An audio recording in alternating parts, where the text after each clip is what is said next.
Okay, so the last dinner party. So they what what year was Nothing Matters released? Was it last year? It was April last year, so almost Eh, 12 months ago.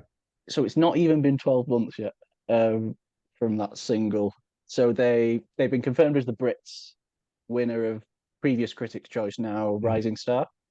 Um, they've been claimed by just about every possible outlet, I would say, critically. Yeah, the music press has run out of superlatives for the last dinner party. Yes.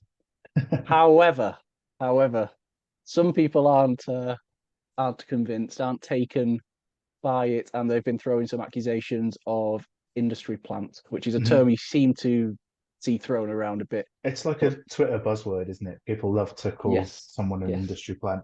What did you think of the album before we kind of get too deep into it? I think it's brilliant. I think it's it sounds fresh. I think something that's just it made me feel how I did when Wet Leg first Mhm. surfaced. Just something that just feels different. It's refreshing to hear. I like her voice is just incredible. It's And amazing, isn't it? And I yeah, think they're all, trained musicians, some of them classically trained, all of yeah, them. It's, they have a kind of Brit school feel about them, which I suppose that's potentially where you can get sort of some feelings of an industry plant. But you wouldn't say yeah, that about a band like Black Midi, who are all from the Brit school. mm, They are very clearly talented musicians and have been trained as such, but mm, they seem to sort of escape allegations like that. And I feel yeah, like, and we spoke about Wet Leg, they got kind of tarred with that brush. we And it did. seems to be a lot of basically women playing in bands, playing rock music, who are sort of have that squared at them. Yeah, And I'm not sure if it doesn't seem to happen to the men so much. no, it's about it's how fast they rise, isn't it? Then Yeah. you'll have people say, "Oh, bands can't break through anymore. The music industry is so difficult to break through in." And Mhm. then when a band does well, it's like, "Oh, must be an industry plant." So it's hard to win these days. Yeah, But that is true. I reckon in 1994, if there was Twitter, people would be saying it about Oasis. yeah, Right. maybe. But I think people are saying that were they signed to a label before, like quite a good label before they'd released a track or Yeah, something. I don't know the exact sort of chronology of it, but they signed to Island Records, which is obviously a UMG subsidiary. Um, Either not long before Nothing Matters came out, but as Mm, far as I am aware from the sort of timeline of the band, they had a lot of these songs kind of written in some form already and have been playing them for a little while. mhm, Um, I think the album might have been, excuse me, the album was pretty much done when Nothing Matters came out. mhm. And I don't know if you saw them over the summer or caught them kind of I've not seen before. them. I've not seen Have them you not? live. Well, No. they've been mostly playing the debut album basically front to back. Yeah.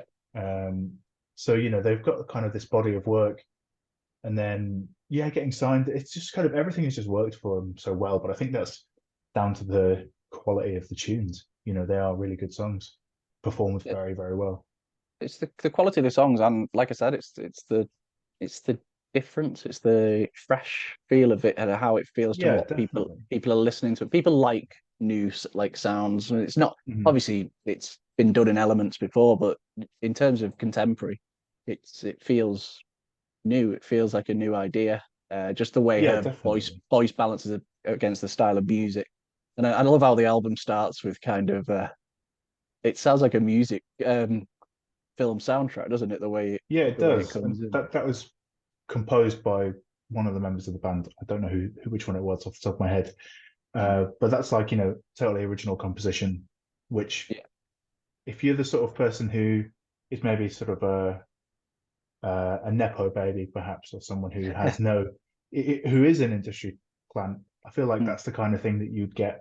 You'd outsource it. You get a producer to go, I know a guy, I'll get him to do this for you, or Yeah. I know someone, they'll help come and write this classical interlude for you. Whereas it's all done in house, it's all done by the band, which I Mm. think suggests that there's more going on than people give them credit for. Suggests talent, doesn't it? I think, Oh yeah, yeah, yeah, anyone yeah, who knows anything about them is saying how talented they are as musicians. 100%. It's not what you know is who you know is Mm, is just prevalent throughout life. that's what happens. And it in some cases, Barney Walsh springs to mind, nepo baby, Bradley Walsh's Okay. son. Where bits I've seen of him, he just doesn't seem talented. He doesn't look comfortable doing what he's doing. And in that Mhm. case, I'd think, right, if he's got there because of his dad and he can't do it, then that's a problem. However, if someone's been given a platform and they're obviously talented, they can do it, and everyone's loving what they're doing, then is it a problem? I Yeah, this don't. is it. You know, it's and people kind of will get at you because you don't have the right working class credentials to be in a rock band. But you know, middle class people have always been making music. You know, and as you'll know, as from someone in the industry, Sean, everyone's got rich parents. Like everybody, Yeah, someone in your favorite band went to private school. At yeah, least one member. yeah. Well, you look at, I know it's another example, 1975, Matty Mm, Healy Nepo is baby. he is, but not in the music world, is it? His parents, No, it's Denise Welsh and Tim Healy. So yeah, Tim yeah. Healy's an actor, Denise Welsh, actress, celebrity. I don't know She's a what. kind of like a TV personality these days, isn't Yeah, she? she was in like Coronation Street back in the day, I think, and Mm. she's been in a few other things, but I think she's known mainly for Loose Women He's like now. the most like British Nepo baby possible because people in America, no one in America knows Loose Women. No one in America has seen oh what's Benidorm. this? Yeah, Benidorm or what's the show about all the Oh, tradies? the Newcastle one. Yeah. You know the ones I Alvidas mean. and Pet. Auf Yeah, Own yeah, Pet. Yeah, no one in San Francisco has seen Auf Own Pet, and yet the 1975 have kind of dominated the world. But I think kind of it's a helpful springboard to have when you're yeah, coming into the industry. If people know your parents like that, and they know that you know they have got a bit of money to back you, and that you can kind of use that as a platform, and it's something that is really underrated as a privilege, I think, to have you know parents who can afford to say like you know you don't need to get a job right now, we can afford for you to buy you a guitar and back your mhm, band for a year, you know, see how you go. Whereas yeah, there's a lot of I'm sure there's plenty of talent that has been missed because they haven't had that opportunity, you know. yeah. I think that's where the problem is. I think it's the bands that miss out rather than the bands that make it. Yeah. It's not as if they're taking a spot though, is it? It's not as if there's No, that's limited true. space. I suppose it is the flip side of the coin that's the issue, but I don't think it's right to take it out on a band like the Last Dinner Party. And I remember when they had less than 1,000 followers on Twitter, they were getting abused then, like Yeah.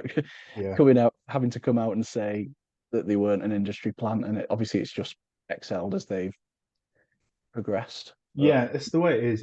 It's just like angry blokes on the internet who are very red of face, being furious.